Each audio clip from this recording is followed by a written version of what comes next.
YouTube thumbnails are an incredibly important element of video optimization. Without an attractive thumbnail, you won't grab the attention of your potential viewers, which means you'll miss out on the click and the view.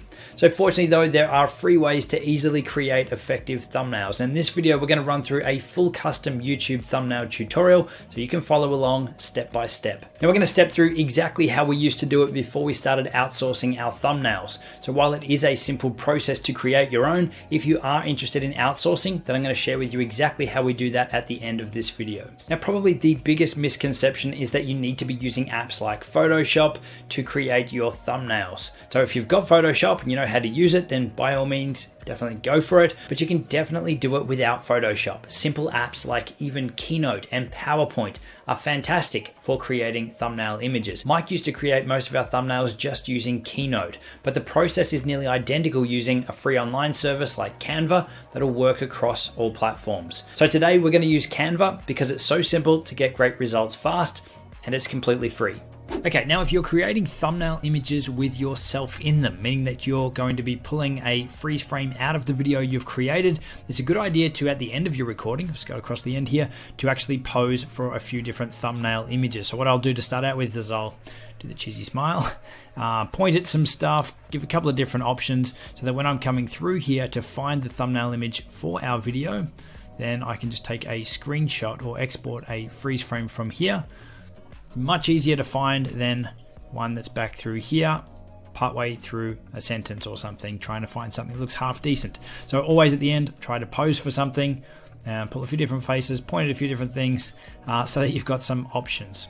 So for our example here, we'll just use this one here. Now if you're using VLC to play back your videos, you can just choose video take snapshot and that will save out that freeze frame for you. Or you can make the video playback bigger and just take a screenshot of your screen here and use that as your image. So if you're on Mac, that's Command Shift 4, or if you're on Windows, you can open up the snip tool.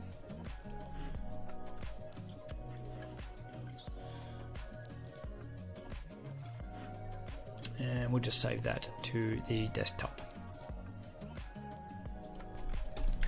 Image. Okay, so now that we've got our image sorted, let's jump over to Canva. And you want to hit this big button in the top corner, create a design, which will bring you to this page here.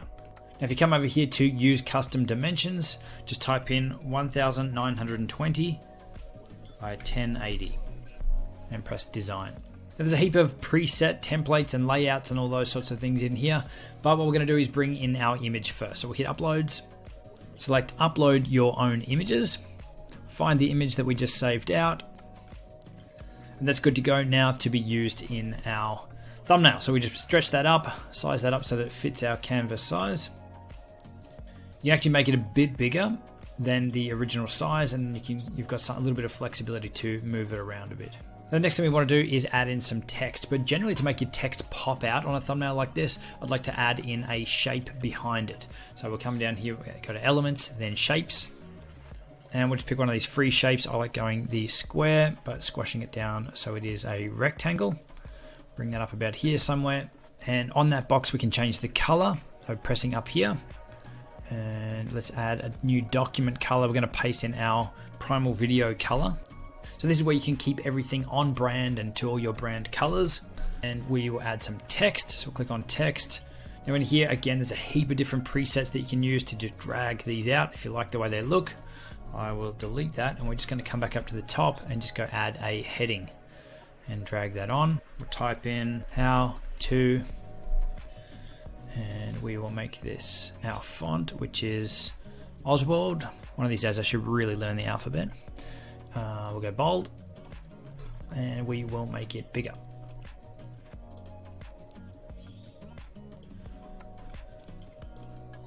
And I'll resize this box down a bit. Make that font white. Back to the color picker and we'll go white. How to. Now what you can do here is if you select these two boxes, the background and the actual font itself, which we can do just by drawing a box around them here, then we can actually group them together. And once they're grouped, you can do things like scale it up, you can rotate them a bit. So a lot of our branding is slightly angled like that. So you can move it around. We'll just get all the text in there first, then we'll position them so it looks good. So what we can do, if we want to duplicate this, we can just select it and come over here to copy. We've now got 2 of them. So we can now go how to edit faster. We might do so it's easier to edit is just select it and choose ungroup, and then we can edit these 2 separate. So we'll stretch this out so it fits, edit faster. We can then resize the box.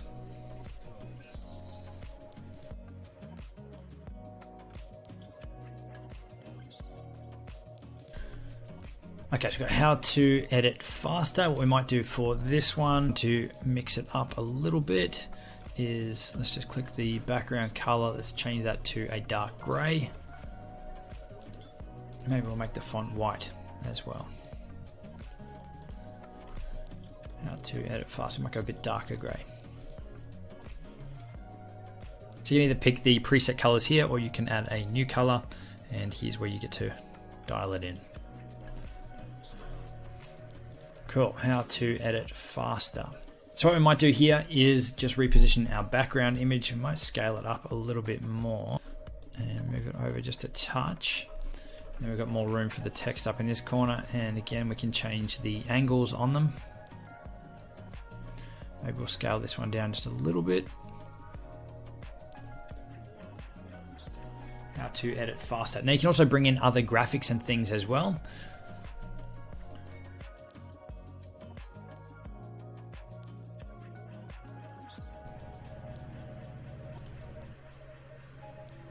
So we'll come over here to uploads and upload your own images. We'll pick the Adobe Premiere logo because this is all about how to edit faster. Once that's uploaded, we will click on it. You can see it's nearly done. It's uploading here. We'll click on it. That will bring it into our project here. We can scale it up and down. Maybe we'll put it up in the top corner here, or even actually, let's put it down in the bottom corner here. So it's all a creative process, and it's all about matching your brand. But there's one other thing that I would suggest that you do with your images to make them pop a bit more here on your thumbnail. So if we click on our background image and we come up here to filter and we go to advanced options, obviously you can adjust your brightness, your contrast, saturation, tint. There's a heap of different options in here, or there's preset filters. Think of these like Instagram filters that you can apply to your thumbnails as well. What I suggest is that you keep it on normal, depending on how good or bad your photo is, and I would boost the saturation just a little bit so that your colors pop a bit more. And keep in mind that most people are going to be viewing these pretty small on their screen or on their phone. So it doesn't actually matter if it's probably a little bit over the top in this case, because it's going to look good when it's much smaller. And the other thing you can do is to sharpen it up a little bit. So if you grab the blur slider and slide it up, you're going to blur it, but if you go the other way, you're actually going to do the opposite of it and sharpen it up. So I'd probably just add a little bit of sharpen on there as well, just to make it a little bit more crispy. So those are the primary ones that I would suggest you play with, but feel free to adjust the brightness, the contrast, and make any other corrections or adjustments to your image to get it how you'd like it. Cool, so looking at this now, it looks pretty good. I might actually just do some final tweaking, and I'd probably make the text here just a little bit bigger. Okay, that's looking pretty good. So just to give you an example of the thumbnail images, most people are actually going to be viewing it at this sort of size.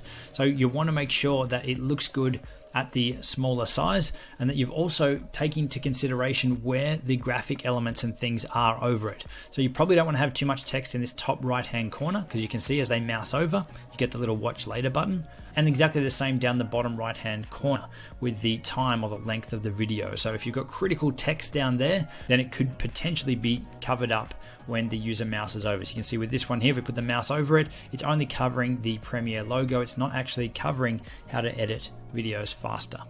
Okay, and coming back to our thumbnail now, just one more thing that I do want to show you in the elements, because this is a pretty cool design thing that you can do, is under shapes. You can do some simple things that are going to make your thumbnails pop. Just click another rectangle. Let's scale this one up quite a bit. Let's move it off to the side here. And actually, before we do, let's rotate it a little bit so it's on an angle. Let's bring this down to about here. And we can come up here to the transparency button, and we can lower that down so you can start to see the things behind it. And the other thing you can do is hit arrange. You can see that our white box is currently over the top of everything there. We can actually send it to the back. So just keep hitting back until it's behind all of your elements. So it's another way that you can just break up your thumbnails and add a little bit more polish to them just by using some simple elements like a rectangle and rotating it. Once you're done, all you need to do is hit download, choose JPEG and hit download, and that's going to ask you where you want to save it on your computer. Then jump into YouTube and upload it on your video.